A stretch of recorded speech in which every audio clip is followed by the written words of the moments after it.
So sa pagkakaroon ng 5-1 record ng Warriors ngayong season, nangangahulugan lamang na napakalalim ng kanilang lineup dahil sa pagkakaroon ng injury ng 2-time MVP na si Stephen Curry at DeAnthony Melton.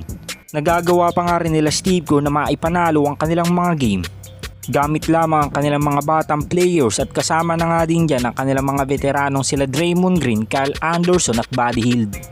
Well, ganun pa man sa pananatili ngayon ng Warriors sa pangatlong pwesto ng buong Western Conference, sasabi nga natin na napakalaki talaga ng tsansa na makapasok sila sa playoffs dahil napakaganda nga ng inilalaro ngayon ng kanilang mga batang players, lalong lalo na si Jonathan Kuminga, dahil mukhang may gusto nga patunayan ng batang player na ito sa Warriors front office matapos nga niyang hindi makuha ang kagustuhan niyang kontrata sa team ng Warriors. Well, ngayong patuloy ang pagtaas ng value ni Jonathan Kuminga, mukhang obvious nga na siya ang gagamitin ng Warriors sa trade sa kalagitnaan ng season dahil ayon na mismo kay Sam Amick ng The Athletic, oras nga daw na maging available na ang former All-Star na si Jimmy Butler sa trade talks.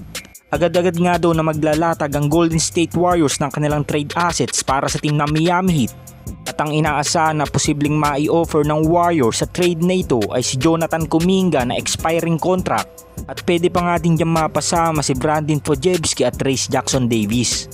Ngunit mas magiging kontrolado ng Miami Heat ang trade na ito dahil alam naman ng lahat na hindi nila bibitawan ang former All-Star kung wala ngang bibitawan ng Warriors ng mabigat na kapalit sa kanilang lineup.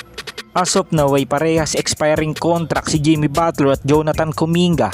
Obvious naman na siya talaga ang gagamitin ng Warriors sa trade dahil siya nga may pinakamataas na value last season at patuloy din ang kanyang improvement hanggang ngayon. Kaya naman hindi na nga nakakabigla kung malilipat ng ibang team si Jonathan Kuminga ngayong season. Yung mga lods, sang-ayon ba kayo sa pinaplano ng Golden State Warriors na i-trade si Jonathan Kuminga para kay Jimmy Butler? Comment down below lang mga lods.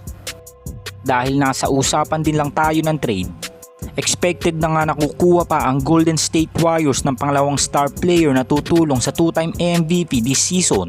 At kaya naman ito gagawin ng Warriors ay dahil kagustuhan pa nga rin nilang magkampiyon bago magretiro ang kanilang mga core players. At wala na nga rin silang plano pang kumuha ng isa pang big man kahit ito ang naging problema nila sa nagdaang season. Dahil sa 6 na laro nila ngayong regular season, pinatutunayan pa nga rin ng Warriors na epektibo pa rin ang kanilang small ball lineup. At kitang-kita naman talaga sa stats na talagang sumasabay na sila ngayon sa rebounds. Kaya naman ang tanging option na lamang ngayon ng Warriors ay mabigyan ng solidong katulong si Steph ngayong season. At wala na nga rin pwedeng baguhin pa sa kanilang roster dahil napakasolido nga ng mga naitutulong ng kanilang mga batang players. Samahan mo pa nga rin yan na napakalaking ambag ngayon ni Buddy Hield, DeAnthony Melton at Kyle Anderson.